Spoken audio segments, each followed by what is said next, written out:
Selling an inherited property when the heirs don't agree. You and your family inherited a property. And now comes the hard part. Nobody agrees on what to do with it. Here's how these situations actually get resolved, and the one tax detail that changes the math for almost everyone. Why inherited properties get stuck. When two or more heirs inherit a property together, you each own a share.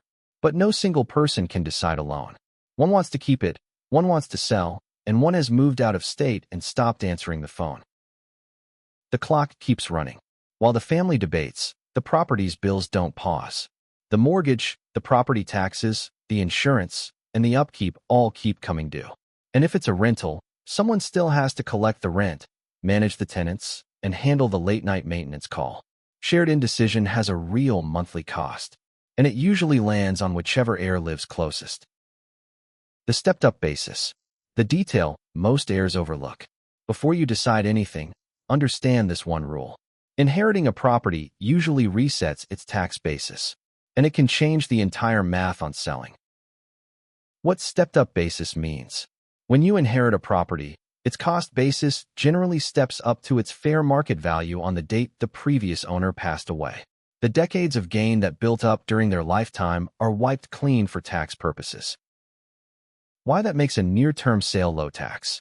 Because the basis resets to date of death value. You're taxed only on the gain since then, not the decades of appreciation before it. For a sale soon after you inherit, that gain is usually small, and your selling costs reduce it further. Small though, not automatically zero. And if you hold and rent it for years instead, you slowly rebuild a tax bill the step-up just erased. Always confirm the specifics with a CPA. 1. Pennsylvania cost to know. Inheritance tax.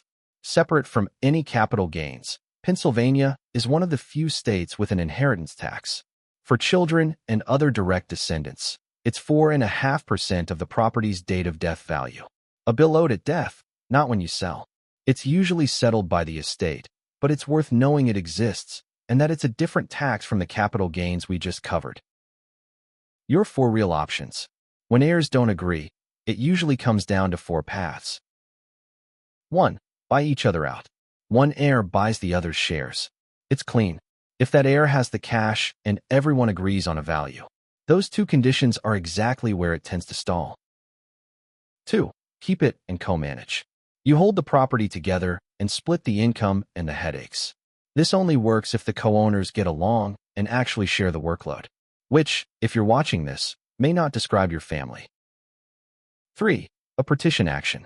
If you truly can't agree, any single co-owner can file for a partition, a court proceeding that forces the issue.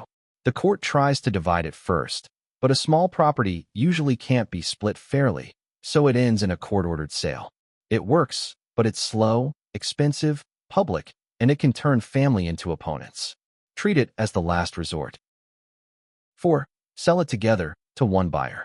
The heirs agree to sell the whole property once, split the proceeds, and walk away. It ends the co-ownership, turns in a liquid building into a clean number everyone shares, and, thanks to the step-up, usually does it with very little tax drag. What makes a clean sale? If selling together is the path, a couple of things make it smooth instead of stressful. Start with one honest valuation. Get a real number everyone can trust. A fair valuation you can all see removes the biggest source of family friction, the quiet suspicion that someone is getting shortchanged. Sell it in its current condition. Most heirs don't want to renovate a building or manage tenants from out of town just to sell it. Selling in its current condition, with the tenants in place, means nobody has to become a landlord to reach the finish line. Stuck between heirs? If your family is stuck, a straightforward sale to a local buyer is one clean way to resolve it. One number, split fairly, no repairs, and the tenants stay put. Ed Lane is a local buyer in York County who buys 2 to 4 unit rental properties directly from owners. Call or text my direct line. It's on your screen. Or visit yellowhousebuyers.com for a free landlord guide and additional information.